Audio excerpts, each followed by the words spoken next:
সালটা 1919-1920 হবে।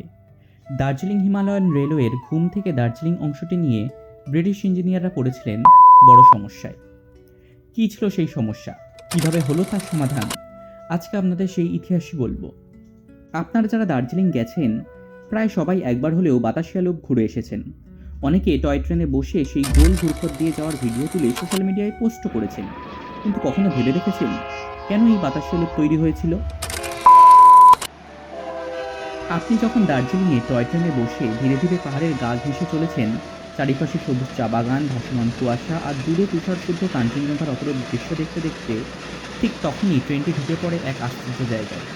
মনে হয় ট্রেন যেন হঠাৎ নিজের চারিপাশে ঘুরতে শুরু করেছে, আর একটু পরেই ট্রেন নিজেই নিজের নিচ দিয়ে চলে যায়। হ্যাঁ, এই জায়গাটাই হলো বাতাসিয়া লুপ। 1919 থেকে 1920 সালের মধ্যে দার্জিলিং হিমালয়ান রেলওয়ের ঘুম থেকে দার্জিলিং অংশটি নিয়ে ব্রিটিশ ইঞ্জিনিয়াররা পড়েছিলেন বড় সমস্যায়। এই পাহাড়ি পথে ঢাল ছিল অত্যন্ত খাড়া, প্রায় 1:31 থেকে 1:33 গ্রেডিয়েন্ট। স্টিম ইঞ্জিনের পক্ষে এমন ঢালে সরাসরি ওঠানামা করা মানে চাকায় স্লিপ হওয়ার ভয়, ব্রেক ফেল করার আশঙ্কা, ইঞ্জিনের ওপর মারাত্মক চাপ। এক কথায় ঝুঁকি ছিল অত্যন্ত বেশি। এর সমাধান কি? পাহাড় থেকে ঢাল কমানো সহজ ছিল না, নিরাপদও ছিল না। তাই ব্রিটিশ ইঞ্জিনিয়াররা ভাবলেন একেবারে অন্যভাবে। ব্যবহার করা হলো ইঞ্জিনিয়ারিংয়ের এক অদ্ভুত কৌশল, reduction in gradient through curvature, অর্থাৎ ঢাল কমাতে পাহাড় কাটা নয়, বরং ঢালকেই ঘুরিয়ে লম্বা করে দেয়া।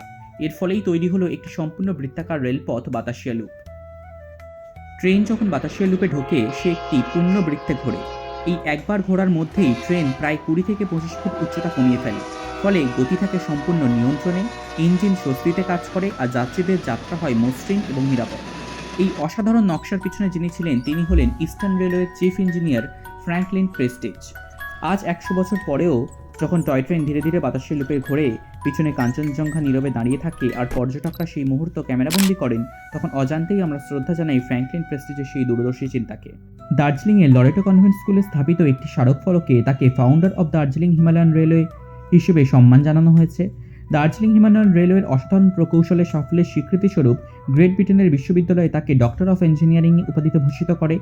তার প্রতি শ্রদ্ধা জানিয়ে দার্জিলিং পৌরসভা তার প্রাক্তন বাসভবন আইভেনহুয়ের পাশের রাস্তার নামকরণ করেন ফ্র্যাঙ্কলিন প্রেস্টিজ রোড। এই ছিল বাতাসিয়া লুপ তৈরির পিছনের আসল ইতিহাস, এবং তার পিছনের কারিগর ছিলেন তৎকালীন ইস্টার্ন রেলওয়ের ইঞ্জিনিয়ার ফ্র্যাঙ্কলিন প্রেস্টিজ।